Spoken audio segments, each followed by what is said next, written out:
Trump issues executive order blocking sex and race stereotyping. This on the heels of his endorsement of the 1776 history curriculum that promotes teaching of authentic American history in our public schools. Look, elections matter, people. What do you think Joe Biden will do on these issues if he's elected? I'm Dr. Duke, she's Katie, and this is the Dr. Duke Show.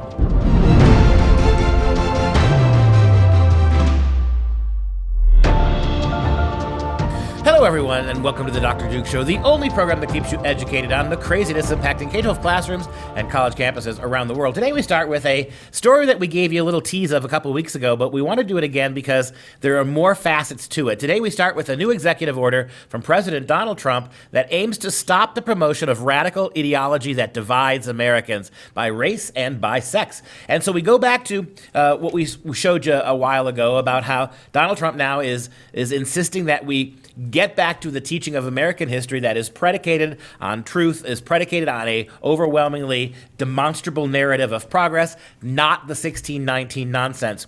And in conjunction with supporting the 1776 curriculum, which opposes the 1619 curriculum, he has also, at the federal level, come out and condemned the use of racial and sexual stereotypes. Now, this is not immediately an educational issue, but it's a big deal because he's telling anybody who wants to work for the federal government, anybody who does work for the federal government, cannot engage in these kinds of race, sex, stereotyping that you often see in these trainings, right? This critical race theory stuff that is being forced into every aspect of hiring, of promoting, of making sure quality control. So when you combine Donald Trump's pressure being put on the schools to teach real history, real civics, and how he's backing it up at the federal level by making sure that federal employees are not being subjected to this incredibly racist form of critical race theory, hiring and programmatic oversight, these bell whistle kind of racist things that they're using to weed out people at the federal level. This is a big deal when you put it all together.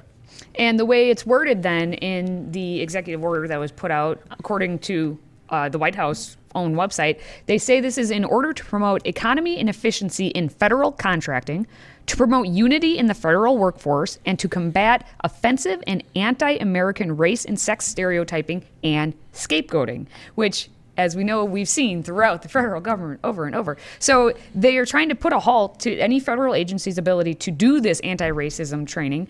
And it, according to the executive order, it seems like the ability of the government would then be to cancel any contracts if anti-racist or diversity trainings are focusing on sexual identity or gender, if they are organized and do this. So I guess it applies to executive departments and agencies, the U.S. military, federal contractors, and federal grant recipients. That's a lot of different organizations covering within the U.S. And in case you haven't paid attention to this, anti-racism education, this is the new big thing now. This is what they're doing. How are they going to get in their curriculums, their curricula, their anti-white agenda, their scapegoating, as Katie said? How are they going to get it in? They're going to get it in under the guise of anti-racism training. Because, I mean, after all, we all should be taught anti-racism. Not if that anti-racism is actually reinscribing racism just from another perspective. So if you want a couple examples of how this has already happened, at the Department of the Treasury, they had not that long ago held a seminar that promoted arguments that, quote, virtually all white people, regardless of how woke they are, contribute to racism. This is the Department of Treasury, and that instructed small group leaders to encourage employees to avoid narratives that Americans should be more colorblind, or to let people's skills and personalities be what differentiates them. So the Department of Treasury is telling people that they should not be colorblind, which goes against what we've all been taught for. Well, you shouldn't be colorblind, but if you do see color and you're white, that just shows you're racist. So in other words, it's this increasing web of how totally to blame white people are. Even white people who don't even think those terms. People who have not engaged in acts of bigotry, who do not have bigotry in their hearts or soul. Doesn't matter. You're complicit. And my favorite, and by favorite I mean I dislike more, is the Smithsonian. With the Smithsonian, if you've been out to D.C., you can't throw a stone without hitting one of their buildings and going, hopefully, in there and learning something. However, they did, in one of the museums, put a graphic up that claimed that concepts such as, objective or rational linear thinking or even hard work being the key to success, they had said that that's all wrong, and that the nuclear family and belief in a single God are not values. All of those things are not values that unite America at all, of course, but of all races, but instead are aspects and assumptions of whiteness. It's always assumptions of whiteness. You know what gets me is that these anti-racist types, these big radical lefties, they think that what they're doing is objective. Mm-hmm. They think in denying objectivity for the rest of us, their absolute objectivity is correct, right? So a bunch of white liberals decide that no matter what you say, if you're white, you're guilty. And you know how we know it? Because you objectively say you're not guilty. You know what, though? Here's the deal. You just haven't looked at this graphic, because according to this graphic, facing your whiteness is hard. And maybe that's just, you just haven't faced your whiteness, or, it's hard, and so you're struggling with it. It can result in feelings of guilt, sadness, confusion, defensiveness, or fear. The fact is that I have confronted my whiteness. Whoa, I know. A little defensive. And I'm not the least bit guilty. I'm quite proud of it. I'm quite proud. I see how sad you are. To which you should see him. He's sad all day long. Yeah, I'm just, you've got sad me. Puppy. In fact, notice what happens. The more she confronts me with my evil whiteness, the more I deflect and point to history and say, hey, it's objectively true that white guys like me contributed a whole lot. He's afraid. You can pretend you don't like it. You can pretend you're not going to use the stuff that we've created, but you are. And I go back to what I said before. I think now you're confused. Okay, you're confused now. That's it. That's okay. I think now I got all of them. Confused? Guilt, sadness, confusion, defensiveness. Where do you fear. see sadness? On you? In me. When the lights go down. I have not run the gamut. I'll go back to what I said before she's trying to get me on this, and I'll say it again, that everybody should be proud of who they are. And if you're going to argue that it is objectively true that nothing is objective, then you're idiots. Then you've completely sold yourself out. If you're going to sit there and tell me that your take on race is the only one, that it's objectively true, then while denying my objectivity, you can go stuff a sock with it, baby.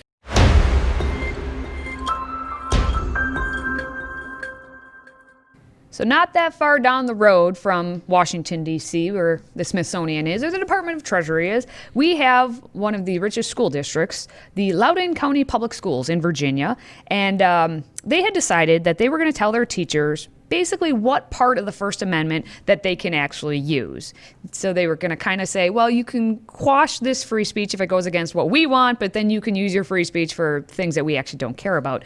So being illegal, of course, the district is now pulling back on this proposal that they had made of the revision of the professional conduct, as they say, which stated that teachers were banned from criticizing the district's, quote, commitment to action-oriented equity practices anywhere. So if they were off campus, they were on their own private Facebook or anything, they had originally banned their teachers from criticizing any of that. And now there's the backlash. So they're saying, maybe not, maybe? Question mark? Well, the same thing's going on at universities and in a lot of the tech industry. You dare to challenge, again, this goes back to what we said a moment ago. They want you to believe that objectivity is impossible, which means objectively, we are by forcing you to give up your First Amendment rights and not criticize what we're doing, we are objectively going to tell you we're going to fire you. I mean, this is what should scare you. Even if you think you're a liberal, even if you are convinced that you're a progressive, the idea that progressives are going to stop cutting off your rights just because you have the wrong thinking, just because you're a conservative. As we've seen down through history, when they've shut up the conservatives, they're going to come for you too. Anybody who doesn't unabashedly give up all their rights to support their completely objective programs is in a lot of trouble. So it's going to come and swallow you up. And I guess this is maybe the one instance where the teachers' unions did something good, because it was actually the Loudoun Education Association, the leadership from them, and that's the district's largest teachers' union, which makes me wonder how many teachers' unions do they actually have, and that's a whole nother can of worms. But the Loudoun Education Association actually talked to the Washington Free Beacon to get this story out, and they said that a school member now plans to take this speech policy off of the next meeting, which they were going to talk about it. And Sandy Sullivan, who's the president of the teachers union, said that she had a meeting and she was actually told that the policy that was in place, which as it was written, prohibits employees, again, from criticizing the school district's again, listen to this, commitment to action-oriented equity practices, whatever that means, in all forms of public and personal communication. So Sandy talked to them, and she was told that the planned implementation actually appears to be less rigid than what the text of the policy indicates. But doesn't that just open up a whole nother can of worms? Because they can always go back and say, well, this is what it says, not how maybe some of the administrators have treated it. This is what it says. So it's interesting based on what they're seeing. Well, Loudoun. that graph that you signaled, that was the one that I saw too. Quote, the district's commitment to action-oriented equity policies. That means that we're not going to just teach equity along radical progressive lines, which isn't about equity at all. It's not about inclusion. It's about excluding people who disagree. Your own program here tried to exclude anyone who would criticize you.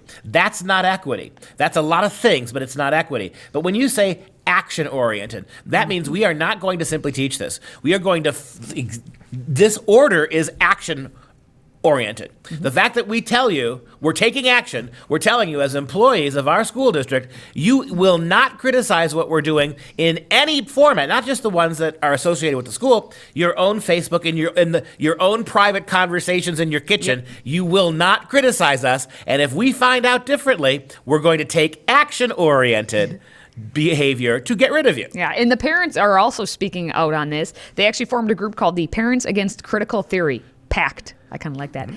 They created a website, and it highlights what the Washington Free Beacon's reporting has been doing on the school district's $422,500 equity training spending that they've been doing, and the collaboration they've had with the Southern Poverty Law Center to create a social justice curriculum and a comprehensive equity plan. Are they still sexually harassing their employees over at the Southern Poverty Law Center? Well, Scott Mineo, who runs the PAC, right?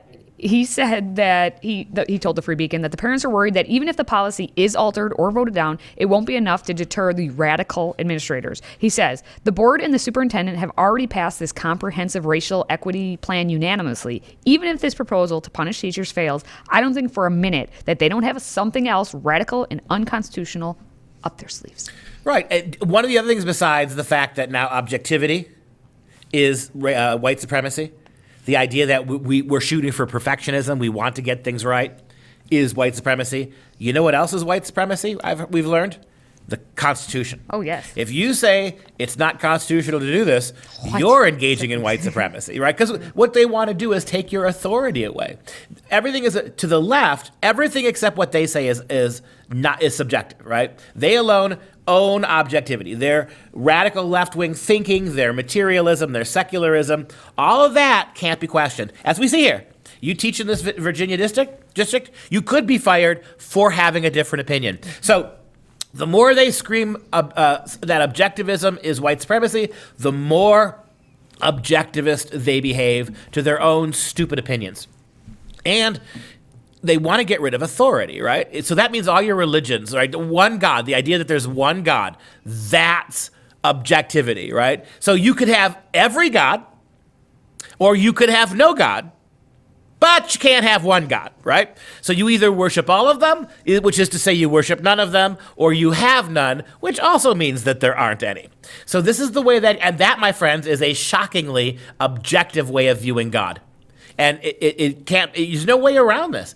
And then, of course, just like God is one center of authority, you could cite the Bible to argue why you shouldn't be teaching my 5-year-olds homosexual acts. So they've undone that now. And then, of course, too, with the Constitution. We have a legal precedent in this country begins and ends with the Constitution. If the Constitution is not the founding document around which our government operates, then we don't have anything in that place. So now constitutionality, citing the constitutionality of free speech and free opinions, that's now white supremacy. So in other words, these beautiful subjectivists see everything as racism and sexism, except things that radically agree with everything they do.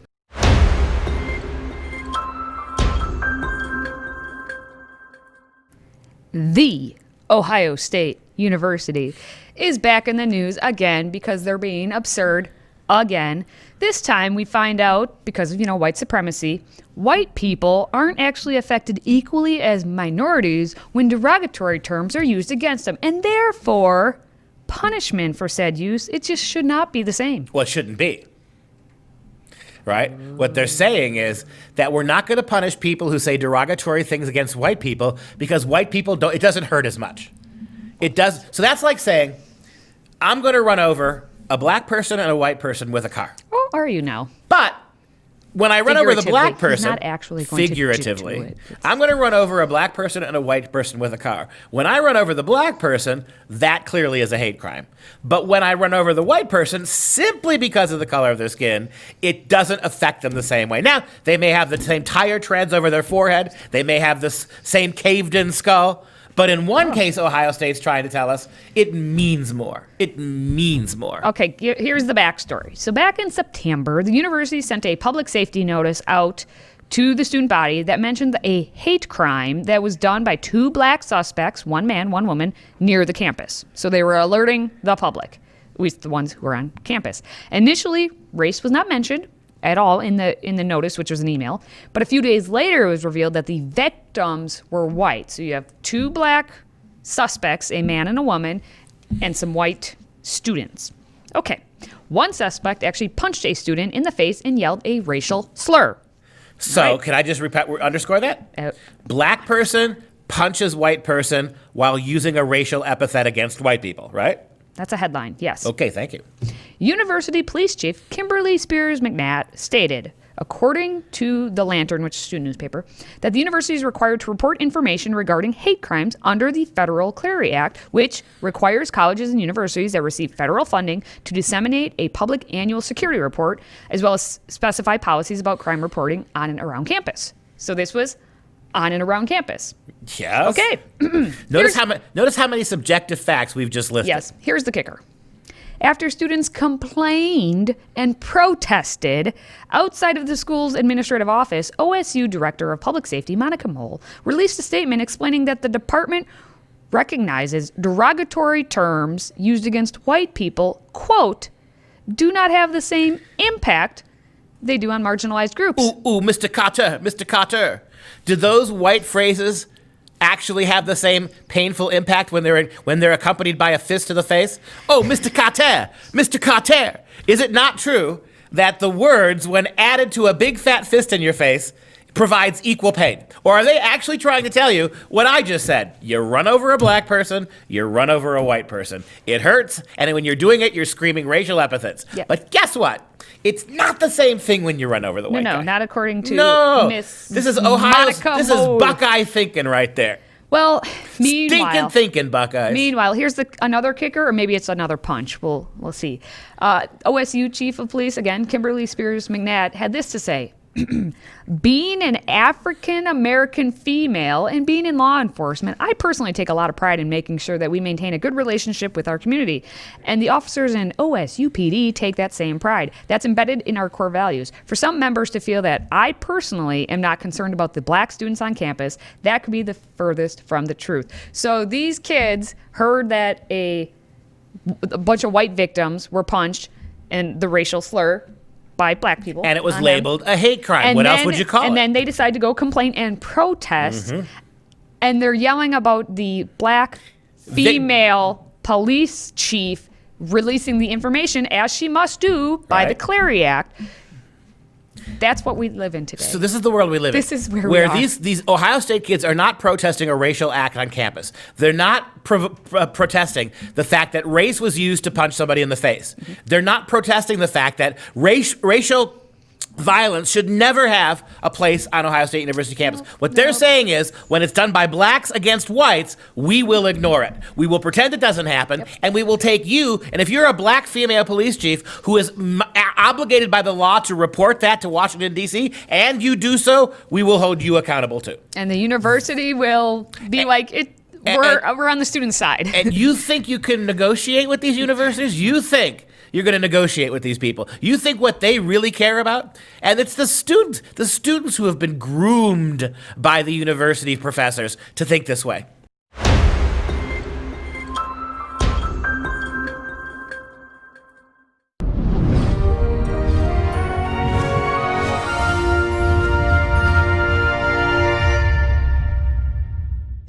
It's time for some real education. The Röntgen Pieta was created sometime between 1300 and 1325 by an unknown artist. The statue, like all Pietas, depicts Mary with the body of the dead Jesus. It's made of painted wood, polychromy, and is 34.5 inches high. It's an excellent example of the drama of Gothic art, which aimed to create an emotional response in medieval viewers.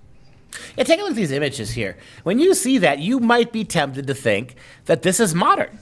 I mean, they almost look like, at least from the necks up, they almost look like examples of modern puppetry, don't they? You could see them dangling on strings. But the idea that you go back 700 years to about the year 1300 for this gives you a sense of what we want to convey with this. It's a caricature. I mean, puppets are caricatures. This is a caricature. What is this a caricature of? That's the question. It is not an accident. It is not sloppy workmanship. It is not imperfect sculptural technique when it comes to wood. This is done for a very specific reason. This is Gothic art. Now, Gothic art, there's two kinds of Gothic art. Prior to the 14th century, much Gothic art, when it dealt with the crucifixions or pietas, the suffering of Christ, tended to portray Christ as Christ triumphans, right? The triumphant Christ. So you would see Christ up on the cross, and he would have a very serene look on his face. Or you'd see the corpse of the dead Christ, and it would look like he was sleeping beautifully soundly. This is the triumphant Christ, the view of Christ as God who overcomes all pain and suffering. That's part of the story. For Christ's humanity to be taken seriously, Christ must also have felt deeply that physical, emotional, and spiritual pain. If you go back to the image, right, there you have it. Christ triumphans here is replaced by Christus patiens, Christ of patience, right? And you see the suffering. You can see in the anguished look on the Madonna's face. And this Madonna has no halo over her head. She has no elaborate clothing in beautiful, expensive blue ultramarine colors. You have here a very simple woman who is cradling the dead body of her son, and the way that Christ's head lolls back against nothing. There's not even a cross to support that head anymore. It just lolls that way. This is done on purpose to emphasize the suffering. In the same way that serenity of Christus triumphans was overstated in the earlier Gothic period, in the late Gothic period, Christus patiens, patient Christ, the suffering one, the one who took upon him all suffering, is overstated as well. Now, pietas like this one, and a pieta is any statue where you have the Mother of God cradling the body of her dead son. These statues appeared in Germany in the late 1200s, so right about the time this was beginning, and were made in this very region throughout the Middle Ages. Many examples of pietas survive today, and many of those that survive today are made of marble and stone, but this one is made of wood, which I think gives it a less cold approach. If you're going to do in marble something you can do in wood, I think here the wood magnifies the suffering, makes it more specific than the cold marble does. So a genius work of art from almost the very moment that pietas made their way into Germany. German Expressionism is one of the really unique and under-discussed aspects of Renaissance art. All right, just as a reminder, these premier beverage vessels of freedom are what actually keeps this show going. You can get yours and support the show by joining the Patriot Club with a one-time $99 tax-deductible donation. All you have to do is visit patriotclub.us. That's patriotclub.us. Now we're going to wrap things up with the fun fact of the day. Since the instant classic today came from Bonn, Germany, we're going to take a look at Bonn, Germany, as being basically the city that is second in command in Germany. It's the second official seat and the second official residence of the President of Germany, the Chancellor of Germany, the Bundesrat, and the first official seat and first official residence of 6 German federal ministries. And that's our show for today. For Freedom Project, I'm Dr. Duke. She's Katie. Until next time, stay educated, my friends, my Liebschens, my little Liebschens.